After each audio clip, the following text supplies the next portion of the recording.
الشيطان الرجيم بسم الله الرحمن الرحيم سبحان الذي أسرى بعبده ليلا من المسجد الحرام إلى المسجد الأقصى الذي باركنا حوله لنريه من آياتنا إنه هو السميع البصير وآتينا موسى الكتاب وجعلناه هدى لبني إسرائيل ألا تتخذوا من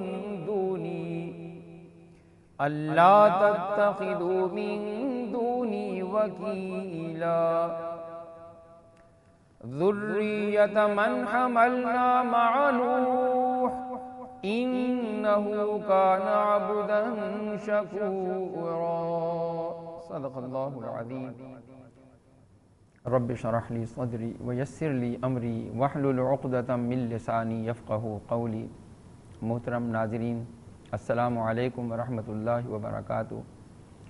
پروگرام فہم القرآن میں حافظ محمد رفیق آپ کو خوش آمدید کہتا ہے۔ آج رمضان المبارک کی 15ویں شب ہے اور ہم 15ویں پارے کا آج مطالعہ کر رہے ہیں۔ اس کا آغاز ہو رہا ہے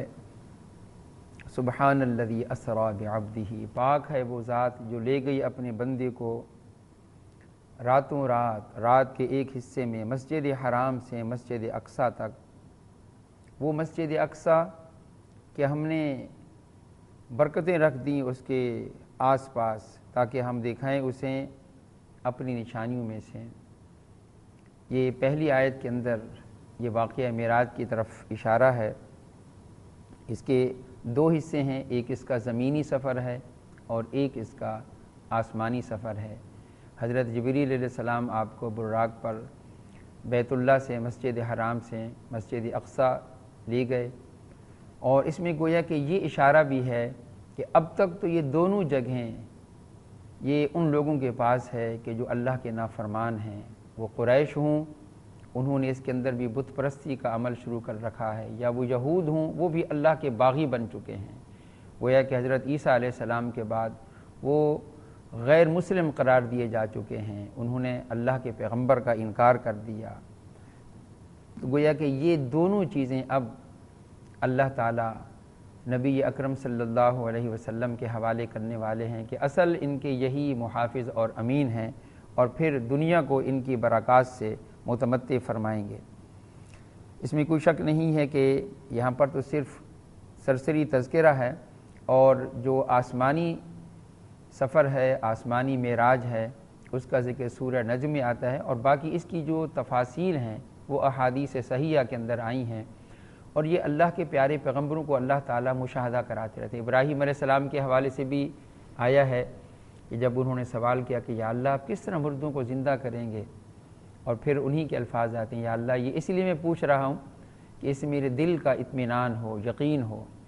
اور سورہ انعام کے بھی الفاظ ہیں وَكَذَلِكَ نُرِي إِبْرَاهِيمَ مَلَكُوتَ السَّمَاوَاتِ وَالْأَرْضِ وَلِيَكُونَ مِنَ الْمُوقِنِينَ، ہم ان کو ملکوت کا مشاہدہ کراتے ہیں تاکہ وہ یقین کی بلندیوں پر پہنچیں۔ تو یہ معراج کا واقعہ بھی اسی طرح ہے کہ اللہ تعالیٰ اپنے پیارے پیغمبر کو اپنی ان ملکوت کا مشاہدہ کراتے ہیں کہ جو دعوت لے کر وہ کھڑے ہوئے ہیں، جس یقین کی، جس ایمان کی ضرورت ہے، وہ اللہ تعالیٰ اپنے پیارے پیغمبروں کو اس طریقے سے اس کا معاملہ کرتے رہتے ہیں۔ اور اس کے بعد فرمائے کہ وَآتَيْنَا مُوسَى الْكِتَابَ وَجَعَلْنَاهُ هُدًى لِّبَنِي إِسْرَائِيلَ أَلَّا تَتَّخِذُوا مِن دُونِي وَكِيلًا، ہم نے موسیٰ علیہ السلام کو بھی کتاب یعنی تورات عطا فرمائی تھی، اور ہم نے اس کو بنی اسرائیل کے لیے ہدایت نامہ بنایا تھا، اور اس کتاب کا لب لباب یہ تھا کہ اے مسلمان قوم تم میرے علاوہ کسی کو اپنا کار ساز نہ بنانا، حامی نہ بنانا، کسی سے توقعات قائم نہ کرنا، اور نہ کسی سے ڈرنا اور خوف کرنا، یہ سب کچھ تمہارا اللہ کے ذات ہو۔ یوں سمجھیں کہ اللہ کی کتابوں کا اور اللہ کی شریعت کا حاصل یہی ہے کہ پھر بندہ مومن کی ساری توقعات،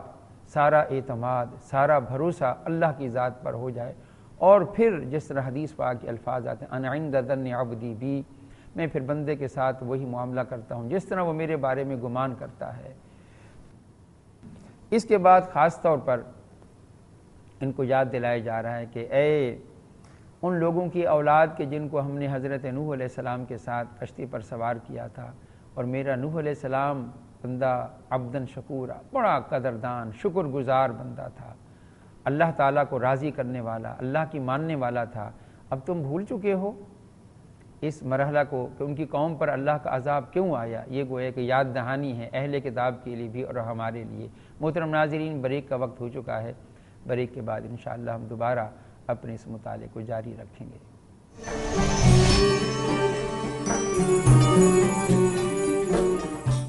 محترم ناظرین، ایک مرتبہ پھر میں آپ کو اس پروگرام میں خوش آمدید کہتا ہوں۔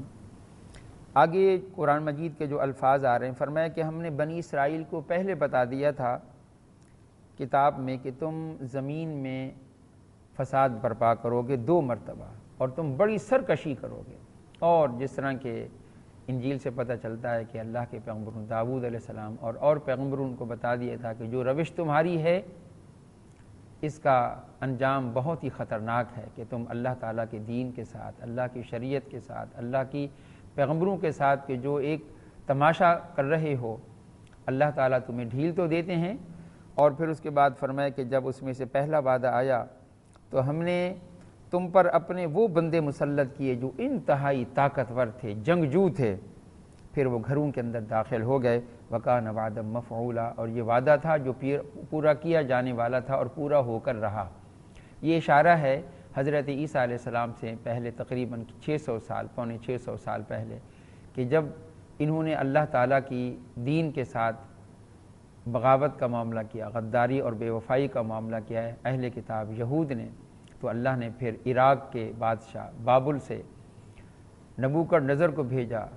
کہ جس نے آ کر پھر یروشلم اور ہیکل سلیمانی کو تباہ و برباد کر دیا۔ لاکھوں افراد کو اس نے قتل کیا اور لاکھوں افراد کو وہ قیدی بنا کر اپنے ساتھ لے گیا۔ سورہ بقرہ کے اندر بھی اسی کے بارے میں آتا کہ جب یہ بابل میں اسیری کی زندگی بسر کر رہے تھے تو انہوں نے وہاں پر بھی ان کی اخلاقی پستی کا یہ حال ہے کہ جادو سیکھتے سکھاتے تھے، اور اس کا بھی ہدف کیا ہوتا تھا؟ عورتوں کو، میاں بیوی کو جدا کرنا۔ یہ ان کی اخلاقی پستی کا ایک معاملہ تھا۔ فرمایا کہ ثم رددنا لکم الکرۃ علیہم وامددناکم باموال بنین، پھر ہم نے تمہیں ایک موقع دیا، ہم نے تمہیں مال اور اولاد میں خوب برکتیں عطا فرمائیں اور تمہاری افرادی قوت میں خوب اضافہ کیا۔ یہ اشارہ ہے کہ جب یہ بابل کے اسیری میں تھے تو ایران کے بادشاہ ذوالقرنین، جس کا آخر میں ذکر بھی آئے گا سورہ کہف کے اندر، جو ان کے محسن تھے، اس نے حملہ کیا عراق پر، بابل پر، اور اس کو شکست دی اور ان کو آزادی دلائی، اور پھر ان کو موقع دیا کہ جاؤ تم اس کو دوبارہ تعمیر کرو اور اپنے دین کے تقاضوں کو پورا کرو۔ اور اسی میں یہ بھی آتا ہے کہ حضرت عزیر علیہ السلام جو ہیں وہ گویا کہ ان کے اندر ایک روح پھونکتے ہیں دین کی، جس کی ذکر آ چکا ہے، جس کا سورہ بقرہ کے اندر بھی، کہ ان کو بھی اللہ تعالیٰ نے 100 سال تک سلا دیا تھا اور اس کو دوبارہ زندہ کیا، اور پھر انہوں نے تورات کے تقاضوں کے مطابق اس کی تعلیمات بھی دوبارہ اس کا احیا کیا اور ان کے اندر بھی دوبارہ روح پھونکی۔ پھر فرمایا کہ اگر تم اچھی روش اختیار کرو گے تو اس کا سارا فائدہ بھی تمہیں پہنچے گا، ان اساتم، اور اگر تم برائیاں اختیار کرو گے تو اس کا نقصان بھی تمہیں پہنچنے والا ہے۔ فرمایا کہ جب دوسرا وعدہ آیا، اس کے بارے میں حضرت عیسیٰ علیہ السلام نے کو آگاہ کر دیا تھا کہ تم نے اللہ کے دین کے ساتھ بھی بغاوت کی اور اللہ کے پیغمبر عیسیٰ علیہ السلام کی بھی تصدیق نہیں کی، ان پر ایمان نہیں لائے اور ان کی تکذیب کی، بلکہ ان کا معاشرہ اس حد تک بگاڑ کا شکار ہو چکا تھا۔ یحییٰ علیہ السلام کو قتل کیا گیا، اور حضرت عیسیٰ علیہ السلام کے بارے میں ان کے علماء اور فقہاء نے گویا کہ ان کو واجب القتل قرار دیا اور سولی اور پھانسی کی سزا تجویز کی۔ اس حد تک ان کے دل مردہ ہو چکے تھے، اور انہوں نے بتایا کہ اللہ کا عذاب تم پر لازماً آ کر رہے گا۔ فرمایا کہ پھر جب وہ دوسرا وعدہ آیا، اسی طرح پھر ہم نے اپنے بندوں کو تم پر مسلط کیا کہ تاکہ تمہارے وہ چہرے بگاڑ دیں، اور تاکہ وہ داخل ہوں مسجد کے اندر جس طرح کہ پہلے داخل ہوئے، پہلی مرتبہ داخل ہوئے تھے، اور جس چیز پر بھی ان کا پھر بس چلے اس کو تباہ و برباد کر کے رکھ دیں۔ یہ اشارہ ہے سن 70 عیسوی کی طرف کہ ٹائٹس رومی وہ آیا اور اس نے اسی طرح تباہی پھیری، ان کا قتل عام کیا، لاکھوں کی تعداد میں، اور ان کو پھر وہاں سے ملک بدر کیا، اور اس کے بعد پھر یہ نہ جا سکے، حال ہی میں پھر ان کو دوبارہ یوں سمجھے کہ نصیب ہوا اس کے اندر آنا، اسرائیل کی ریاست کا قیام بھی۔ تو فرمایا عسیٰ ربکم، اب گویا کہ حضور کے اس بعثت کے بعد فرمایا جا رہا کہ ہو سکتا ہے کہ اب تمہارا پروردگار تم پر رحم اور کرم فرمانا چاہتا ہو، وَإِنْ عُدْتُمْ عُدْنَا، اگر تم نے وہی روش اختیار کی جو تم کرتے چلے آ رہے ہو، پھر ہم تمہیں ویسی سزا دیں گے۔ اور پھر ہم نے ایسے منکرین کے لیے ایسے کافروں کے لیے جہنم کو ہم نے پھر گھیرنے کی جگہ بنا دیا۔ پھر اس قرآن مجید کا ذکر آتا ہے اِنَّ هَذَا الْقُرْآنَ يَهْدِي لِلَّتِي هِيَ أَقْوَمُ، بے شک یہ قرآن مجید رہنمائی کرتا ہے اس راستے کی جو بالکل سیدھا ہے، اقوام، افراط اور تفریط سے بالکل محفوظ ہے، اللہ کا کلام ہے۔ اللہ تعالیٰ تو لوگوں کو جو راستہ بتاتے ہیں اپنے پیغمبروں کے ذریعے، اپنی وحی کے ذریعے، وہ ہر افراط اور تفریط سے بالکل محفوظ ہوتا ہے۔ فرمایا کہ جو اس کے پیچھے چلیں گے ان کی زندگی سنور جائے گی، ان کی دنیا بھی سنور جائے گی اور ان کی آخرت بھی سنور جائے گی۔ محترم ناظرین، بریک کا وقت ہو گیا ہے، ہم دوبارہ اپنی گفتگو کو جاری رکھیں گے۔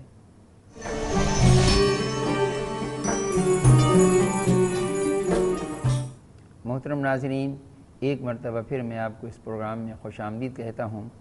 ہم 15ویں پارے کا مطالعہ کر رہے تھے، اس میں فرمایا کہ من کان یرید العاجلۃ عجلنا لہ فیہا ما نشاء لمن نرید،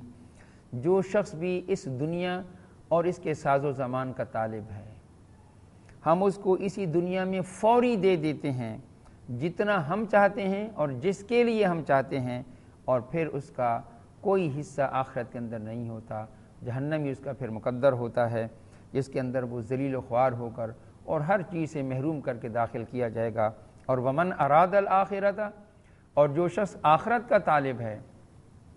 اور اس نے کوشش کی جس طرح کی اس کے لیے کوشش کرنے کا حق ہے، وہ مؤمن، جبکہ وہ مومن بھی ہے، فرمایا فاولئک کان سعیہم مشکورا، یہ وہ لوگ ہیں کہ جن کی سعی، جن کی جدوجہد، جن کی بھاگ دوڑ اللہ کے مقبول ہو جائے گی۔ یہ ایک بہت بڑا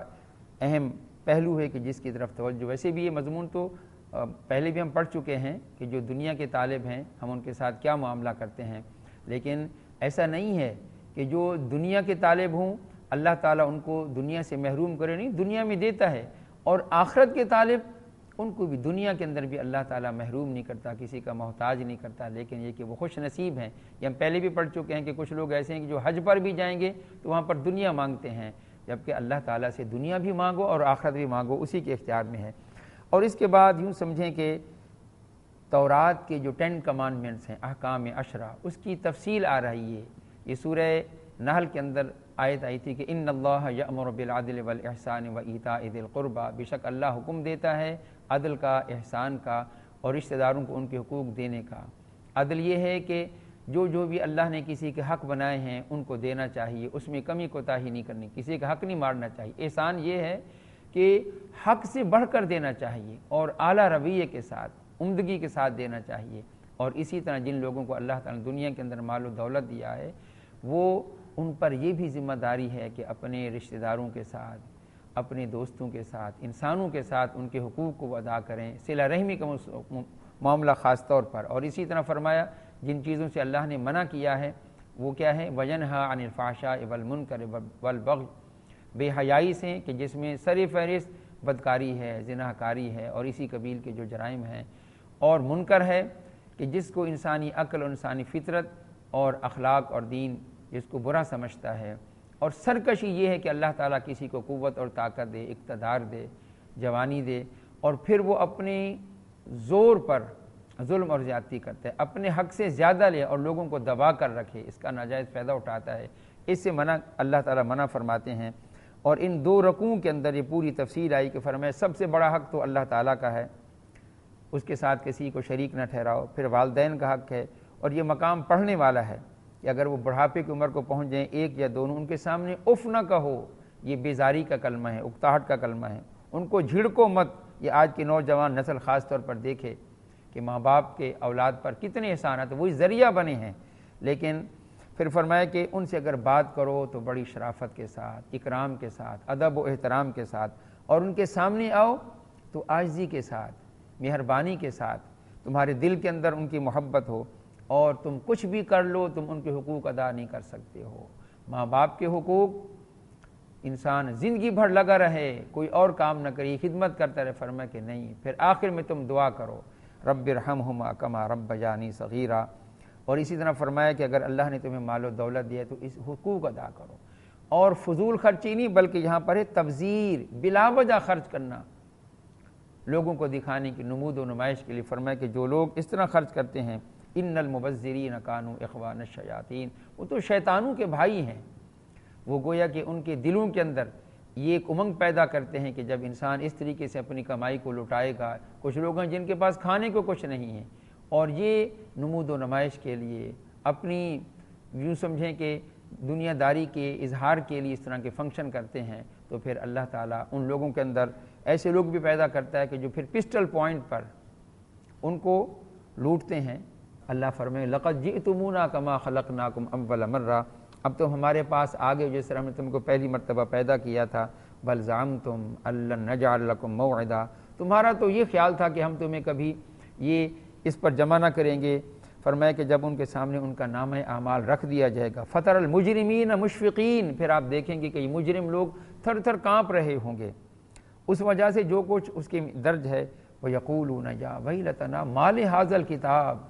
اور پھر پکار اٹھیں گے، چیخیں گے، ہائے ہماری بدبختی، ہمارے اعمال نامہ کو کیا ہو گیا ہے، اس نے کوئی چھوٹی سے چھوٹی بات بھی نہیں چھوڑی، نہ کسی بڑی بات کو چھوڑا ہے نہ کسی چھوٹی بات کو چھوڑا ہے، سب کا اس نے احاطہ کر رکھا ہے۔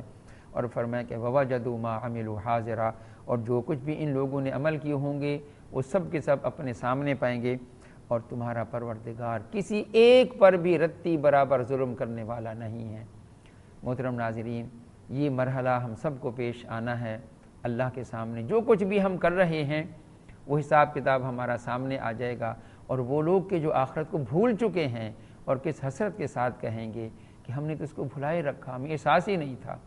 اور آج ہماری اپنی جو بھاگ دوڑ تھی اس کے نتائج ہمارے سامنے آ رہے ہیں۔ فرمایا کہ انسان کے اعمال ہی اچھے یا برے ان کے نتائج سامنے آ جائیں گے۔ اے کاش ہم اپنی زندگی کے اندر آخرت کی اس پیشی کو یاد رکھیں، یہ صورت اور یہ سبق ہماری زندگی کو بدلنے کا باعث بن جائے۔ اللہ تعالی ہمیں عمل کی توفیق عطا فرمائے۔ محترم ناظرین، پروگرام کا وقت ختم ہو چکا ہے، انشاءاللہ کل پھر انشاءاللہ 16ویں روزے کو ہم دوبارہ ملاقات کریں گے۔ اللہ ہمیں عمل کی توفیق عطا فرمائے۔